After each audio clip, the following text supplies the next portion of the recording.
Selamat pagi, Assalamualaikum warahmatullahi wabarakatuh. Nama saya Sarini Abdullah dari Prodi Statistika FMIPA Universitas Indonesia. Video ini dibuat untuk pemenuhan salah satu persyaratan sertifikasi dosen Indonesia, yaitu terkait unjuk kinerja dosen untuk komponen pengajaran dari Tridharma Perguruan Tinggi. Pada video ini, saya akan menjelaskan mengenai salah satu mata kuliah yang saya ampu di Prodi Statistika Universitas Indonesia, yaitu mata kuliah model linear. Kita langsung saja lihat ke laman dari Learning Management System Universitas Indonesia yang memuat mata kuliah tersebut, yaitu di idols.ui.ac.id. Jadi ini adalah laman di mana ditawarkan mata kuliah yang bersifat massive online open course yang bisa diambil oleh masyarakat luas, tidak harus oleh mahasiswa Universitas Indonesia. Nah, pada kelas model linear di sini ini adalah keseluruhan isi perkuliahan yang memuat modul, evaluasi, post-tes, kuis, ujian, maupun video-video perkuliahan dari minggu ke minggu. Nanti saya akan jabarkan secara lebih sistematis. Kita lihat dulu, pertama di sini adalah mulai dari ucapan selamat datang kepada peserta kuliah, di mana di sini disediakan dokumen-dokumen yang mereka perlukan untuk dapat mendapatkan gambaran yang utuh mengenai isi perkuliahan ini. Terutama yang paling penting di sini adalah buku rancangan pengajaran, di mana di situ disajikan mengenai deskripsi dari mata kuliah, kemudian capaian pembelajaran, bahan kajiannya apa saja, daftar pustaka, dan rancangan kegiatan dari minggu ke minggu dengan metode pembelajarannya seperti apa, sinkronus atau asinkronus, dan indikator capaian dari setiap kegiatan yang diharapkan. Dan nanti di akhir BRP ini juga ada dijelaskan mengenai sistem penilaian, komponen penilaian, dan frekuensi penilaian dan sebagainya. Itu yang secara detail yang mahasiswa perlu tahu.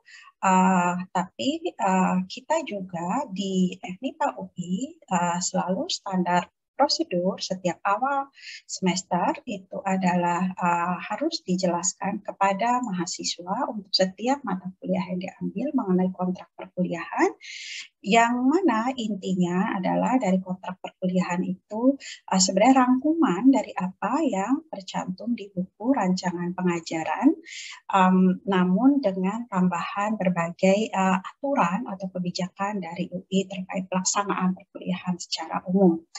Jadi di sini kita bisa lihat bahwa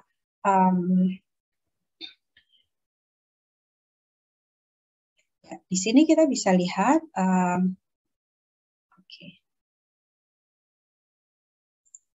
jadi di sini kita bisa lihat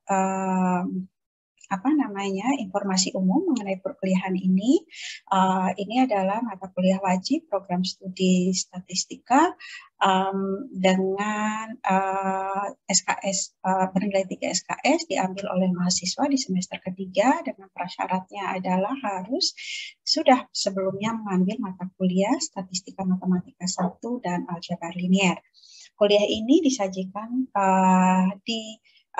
menggunakan bahasa Indonesia atau bahasa Inggris. Jadi biasanya ada beberapa kelas paralel, mahasiswa bisa memilih mau mengambil yang berbahasa Indonesia atau yang berbahasa Inggris. Kebetulan kelas yang saya ampu biasanya menggunakan bahasa pengantar bahasa Inggris.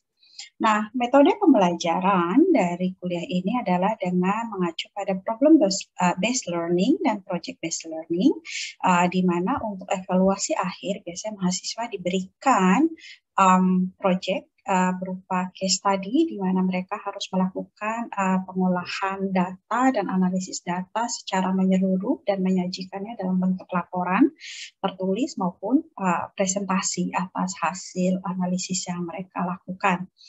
kuliah dilakukan secara flip class, di mana mahasiswa sebelumnya harus membaca terlebih dahulu modul yang disediakan di laman manajemen sistem UI. Itu disediakan di 2 tempat, di IDOS UI ACID untuk yang mata kuliah yang bisa diakses oleh masyarakat umum selain mahasiswa UI. Khusus untuk mahasiswa UI itu juga disajikan di e-learning management system atau emas.ui.ac.id. Untuk di laman ini biasa kita sajikan modul, video perkuliahan maupun pelaksanaan post-test, ujian, dan sebagainya, termasuk forum diskusi secara asinkronus. Itu semua disajikan di Learning Management System.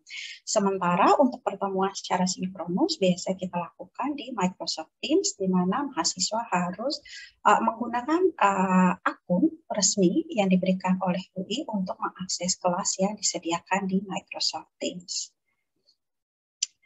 Mata kuliah ini sudah mulai mencakup berbagai pemodelan permasalahan real yang dapat diselesaikan dengan model-model regresi.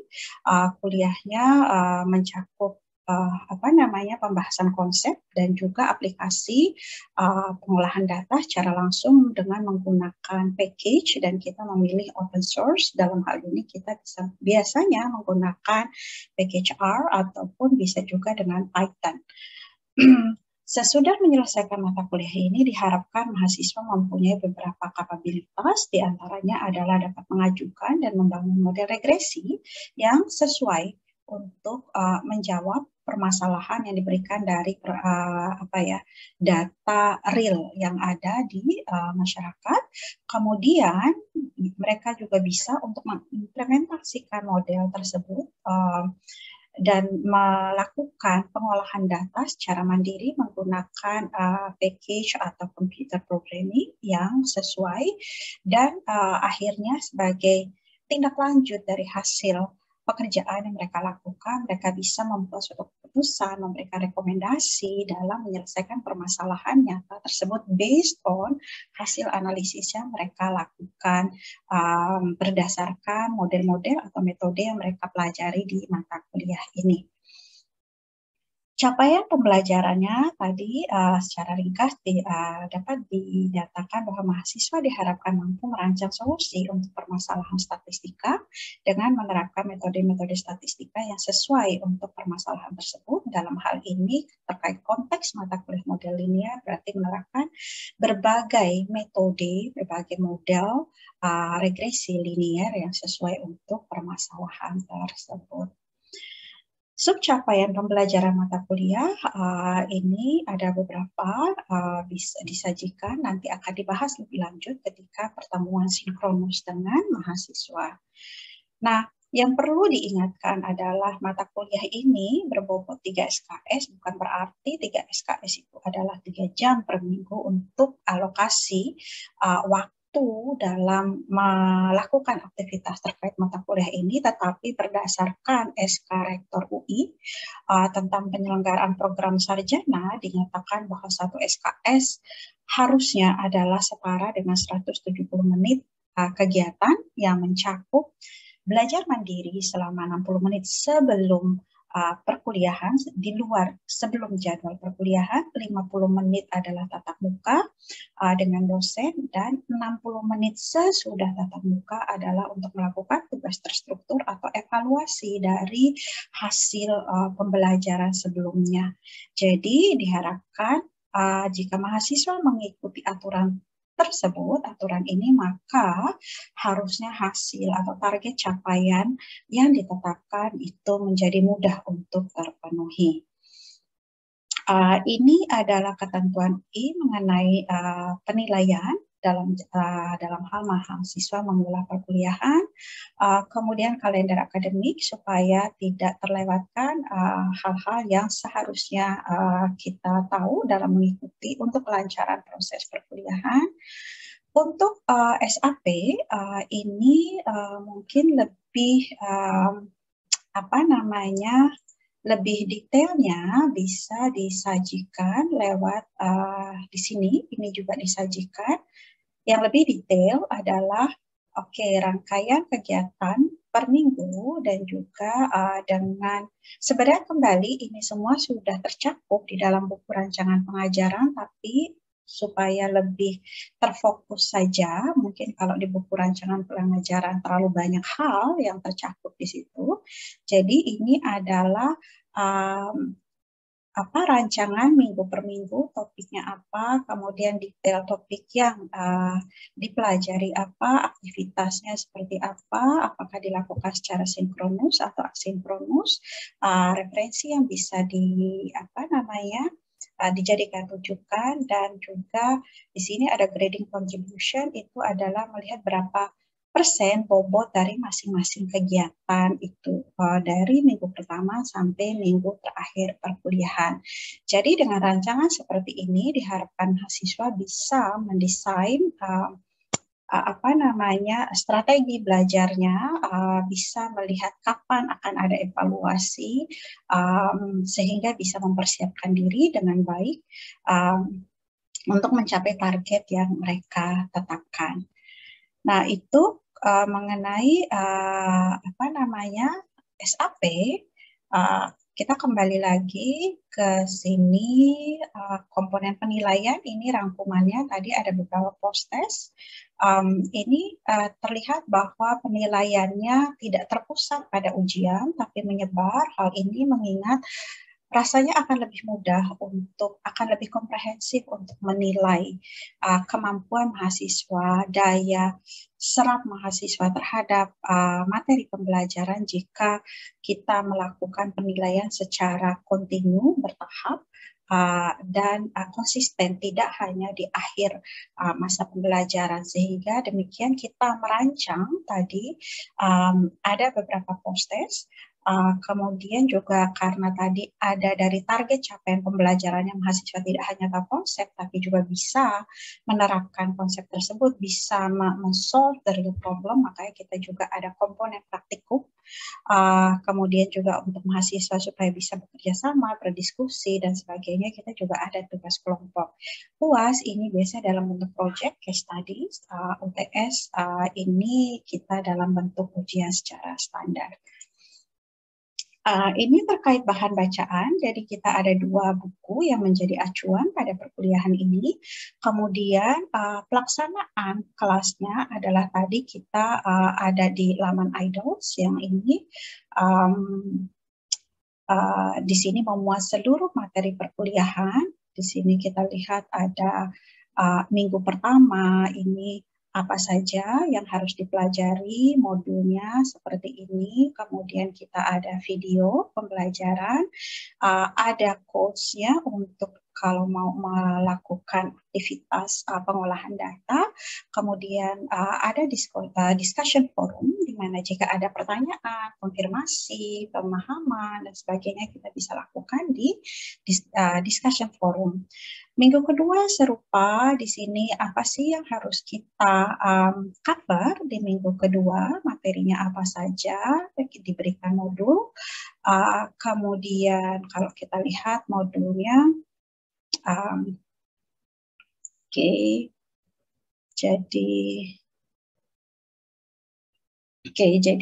di sini ada diberikan modul, jadi mahasiswa bisa mendownload modul ini. Kemudian juga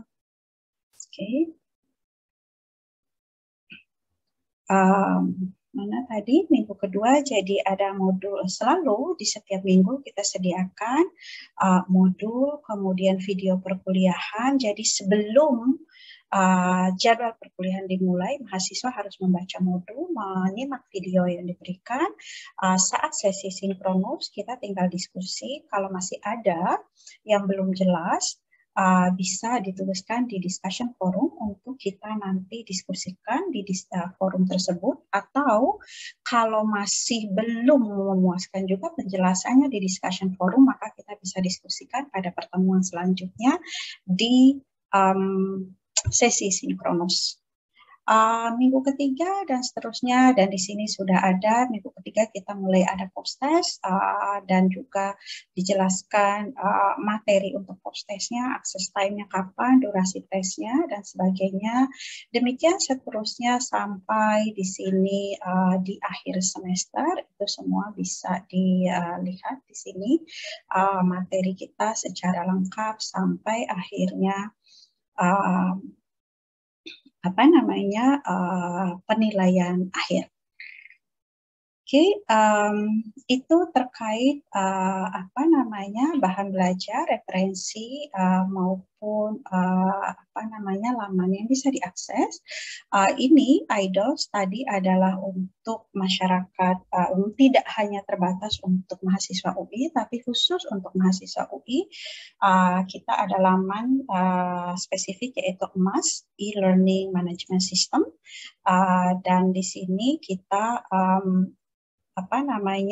sama juga sih, jadi sebenarnya diduplikasi saja kelasnya gitu ya, tapi ini khusus untuk akses bagi mahasiswa UI. Kemudian video perkuliahan, tadi video-video yang di list di sistem UI tadi sebenarnya itu kita kumpulkan di channel YouTube Program Studi Statistika FMIPA UI. Di sini adalah kumpulan video-video perkuliahan untuk mata kuliah model linear. Kita balik lagi. Nah, video-video ini durasinya adalah tidak terlalu panjang. Kalau yang tadi kita lihat yang di laman YouTube Prodi, karena dengan skema bahwa maksimal durasinya 10 menit, kemudian mahasiswa jadi mengcombine dari video kemudian membaca modul. Tapi jika ada mahasiswa yang menginginkan penjelasan yang sangat detail, penjelasan modul seperti halnya ketika kita melakukan perkuliahan secara offline, maka penjelasan yang panjangnya itu juga disediakan di sini di channel YouTube pribadi dalam hal ini di mana durasi videonya lebih panjang dan mahasiswa bisa menyimak video-video yang ada di sini. Nah, untuk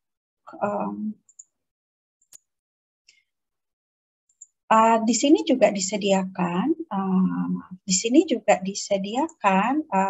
video pembahasan soal-soal ujian yang pernah dikeluarkan di tahun-tahun sebelumnya. Jadi untuk mahasiswa bisa mempersiapkan diri dengan lebih baik seperti apa sih mekanisme evaluasi untuk mata kuliah ini. Gitu ya, itu juga disediakan. Kemudian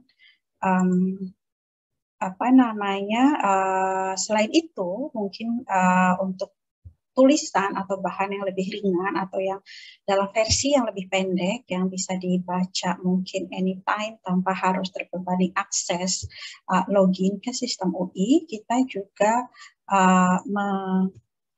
disediakan juga beberapa materi untuk kita katakanlah untuk praktikum gitu ya. Jadi dengan bahasa yang diharapkan sangat sederhana, sangat singkat, sehingga bisa diakses dengan mudah oleh mahasiswa, dan quotes yang disajikan di sini bisa langsung direplikasi untuk mereka mencoba menjalankan sendiri, sehingga diharapkan bisa lebih efektif dalam meningkatkan pemahaman mereka terhadap perkuliahan model linear ini. Oke. Itu mengenai referensi dari perkuliahan ini, kemudian tata tertib dan sebagainya ini akan dibahas lebih lanjut untuk di sesi sinkronus. Jadi biasanya memang didedikasikan satu pertemuan awal saat sesi sinkronus itu adalah full untuk membahas mengenai kontrak perkuliahan. Nah, kita kembali ke sini tadi, semua yang dijelaskan itu tersedia di laman UI, dan selanjutnya untuk salah satu contoh video penjelasan mengenai isi mata kuliah ini, akan diberikan sesudah ini, yaitu mengenai variable selection, backward elimination. Terima kasih.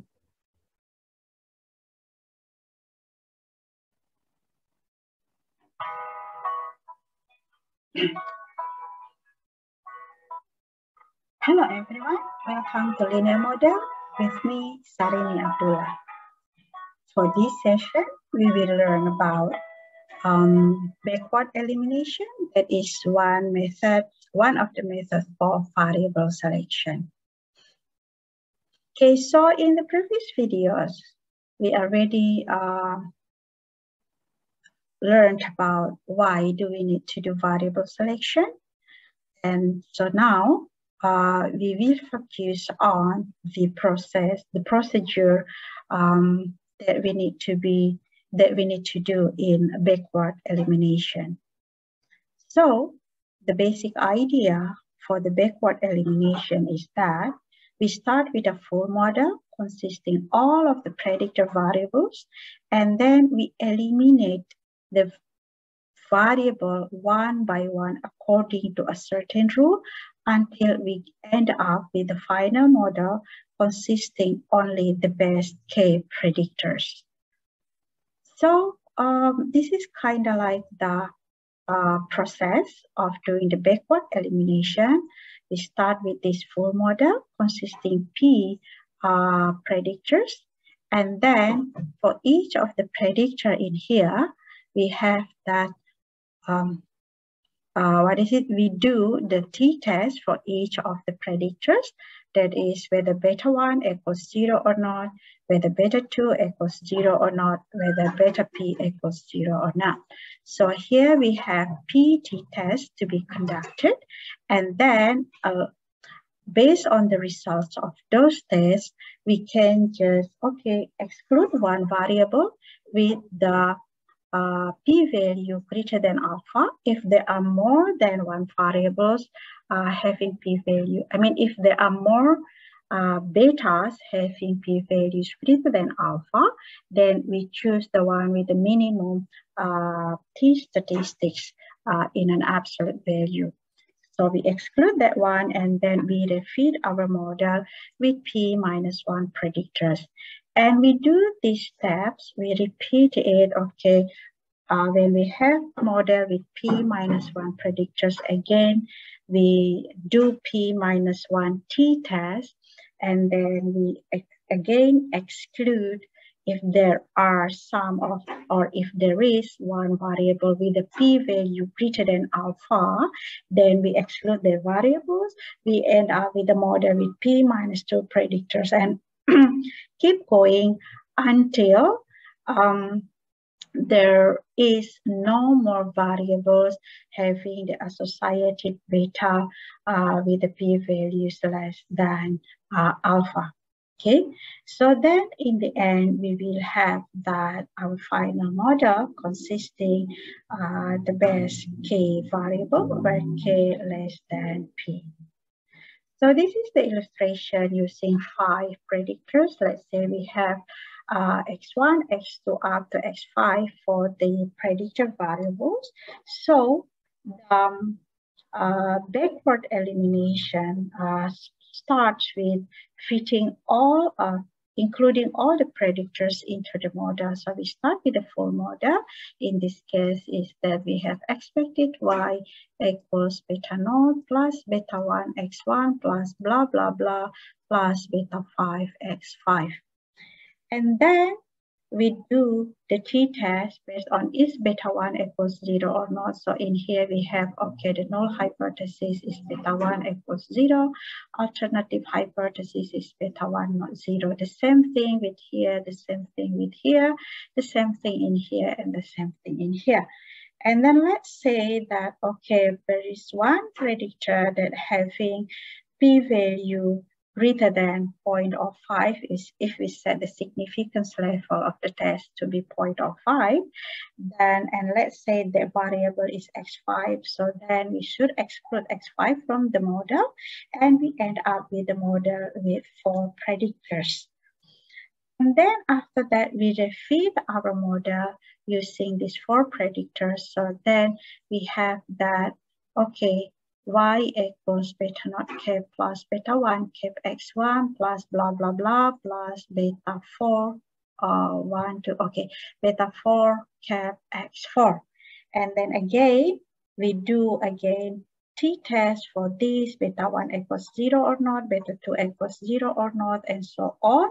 And let's say after that, we found out that beta 2, that is associated for x2 here, give a p-value greater than 0.05. It means that x2 is not a significant predictor. That's why we need to exclude x2 from the model. So we end up with a model with 3 predictors. Okay, so and those 3 predictors are in here. So we have our model based on x1, x3, and x4. And then we have our, regression line to be, okay, beta naught cap plus beta 1 cap x1 plus beta 2 cap x3 plus beta 3 cap x4. Okay, and then again, we repeat that process, but let's say that after repeating that, there are no more variables to be included. I mean that for this one, all the variables are already significant by checking that the p-value for the t-test for each beta are less than 0.05. So then in that case, this is our final model. So we start with a full model consisting 5 predictors. We end up with the best model consisting only 3 predictors. That's how we do the backward elimination in selecting the best predictors for our model. So to sum up, we can say that in backward elimination, we start with a model including all covariates, then we exclude the covariates or the predictors one by one according to their significance or their insignificance in the model.